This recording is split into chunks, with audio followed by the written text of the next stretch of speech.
All right, a very auspicious occasion, and we have a massive August visitor. We want to say thank you very much for joining us in August. By the way, Thank you, Aaron. Thank you very much. President of the Nigerian Basketball Federation, who also is the chairman of the NNPCL. I want to say congratulations on that particular title.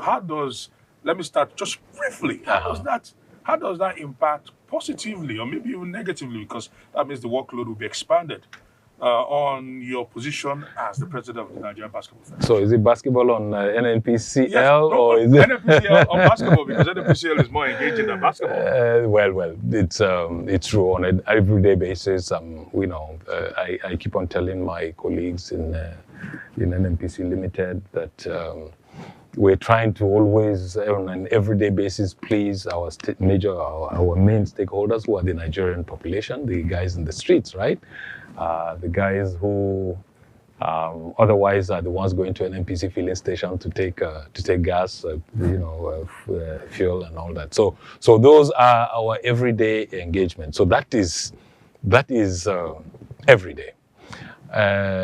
Basketball. So yes, it's true. It's also an everyday thing, but not as intense. And not as intense in the sense that, as a federation, our role, and again, it's for the sake of repetition, right, is to create an enabling environment so that anybody can play basketball the best he can, and for people to be able to express in terms of leagues, in terms of tournaments, and all that within the country. All right, let's talk about the reason why you're here. At the moment, you are the president of the most successful and the current champions of the continent Africa, the D-Tigres, doing an unprecedented 5th title. 7 in all, 5 under your own belt. That's right. Yeah, so 5 under your belt. And if we don't say this, it might get missing in translation. So we must also echo that since 2017 till date, 8 years, you've been able to preside over the national team that has won 5 titles. How did you do that? So let me start by being extremely proud for the girls. They have any one of these girls that has been called has always lived up to it.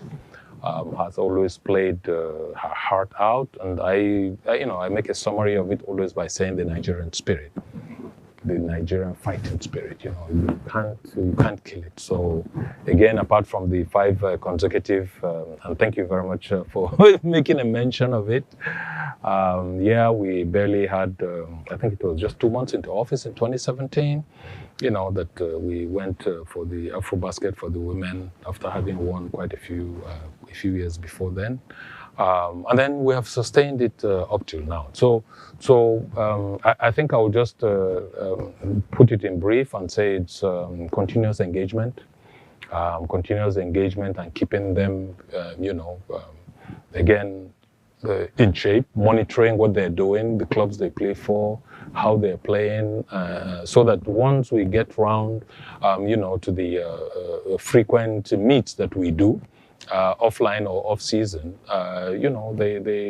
they're able to still play together, we're able to assess them, and we're able to phase.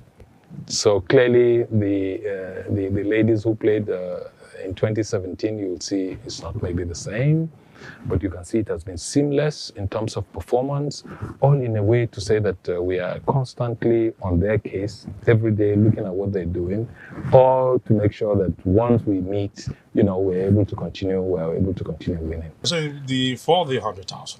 So the $100,000, I'll be, it may be a counterwave what I'm going to tell you, Aaron, but okay. For me, I don't see it as a single event. I know some people have been rewarded for single events to that amount, right? Yes. If you ask me as a basketball president on what I think comparative to others, I would say it's 100 times 5. That's what I would do. I know you're thinking, or they would be saying 100 may be plenty. It may be. I do think that if the reward for winning AfroBasket is $100,000 this time around, we did win 5 times. So that should count for something. Okay. I also do think, that 5 times, which is getting to a decade of domination in that category of Africa. They have not lost one game. 29 games since 2015. But surely, when I came in 2017, they have not lost one game. I would only be even prouder to say, no matter what happens, it's very undisputable that they're African queens. All right. Finally, the D-Tigres, the curious case of the D-Tigres. They only have one AfroBasket under the belt. That was back in 2015. Mm-hmm. And they've not been able to capture their thunder ever since. And certainly comparisons will always come in. Of course. And now, on the heels of the D-Tigres' dominant success, people are asking questions. Mm-hmm. Angola is just about the corner. Mm-hmm. They will be playing their first game against Madagascar. And looking at that, would it be a disappointing outing if they do not return with the AfroBaskets? So yes and no. Yes, in fact, no, not disappointing, because I know that we have been in a rebuilding mode for a while after the Tokyo Olympics. It's true, during the Tokyo Olympics, I think we had the best team that Nigeria could ever have fielded, to the extent that they beat the United States in the friendlies we had in the Bay Area in the US. And I think that is one of the teams that could have performed just like the Tigresses performed in Paris last year. Now, that didn't happen for many other reasons, which had to do with how will I put it, having the adequate technical bench. So instead of 2 coaches, instead of our 9-10 coaches that we had, or the bench, we only were able to bring in 2 for the matches and stuff like that. I don't want to go into that, but okay, so it's gone past. But that is the best team that we had. That is the best level that we have ever had, in terms of player, competence. I would also say this: when we came in 2017, I know it's not as good as winning the cup, but we were actually in Tunisia. Was it Tunisia, or I can't remember the country? It was anyway. It was 2018, I think, 2017, 2018, where we played the finals. So we didn't get the cup, but we did. So we're always close to the feat of 2015, even if I have to give them their flowers. Now, after the disappointment of Tokyo, we have been in a kind of rebuilding phase where we're still trying to get back, our mojo. We're trying to get back those players, So it's been really difficult, in the sense that because of how the players felt that they were treated during the Olympics, they were always hesitating, so we don't have their availability like that. But I'm glad to see that for the AfroBasket that we're going for now, and I did attend one of their practice sessions last week on Tuesday, I'm happy to see, that now the Nigerian fighting spirit of wanting to win is really back in full force.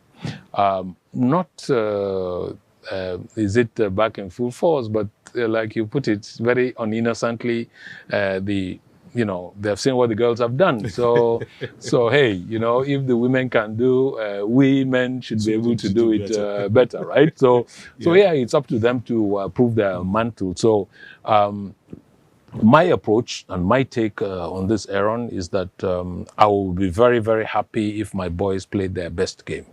Even if they don't bring back the cup, I will not be disappointed if I'm convinced that they played their best. But behind it, I also know that if they play their best, we could almost be bringing back the cup. All right, we'll keep it our fingers crossed. I'm hoping that they complete the double, both for the men and the women. That would be nice. That would be nice. If that happens, we'll have you back here. No problem at all. No problem. I won't be shy. I'll come back and do a full 1 hour interview. All right, thank you very much. All right. Always a pleasure. Thank you. Of course, Musa Kida, I'll be speaking to him about basketball in Nigeria and the success of our unstoppable D-Tigres.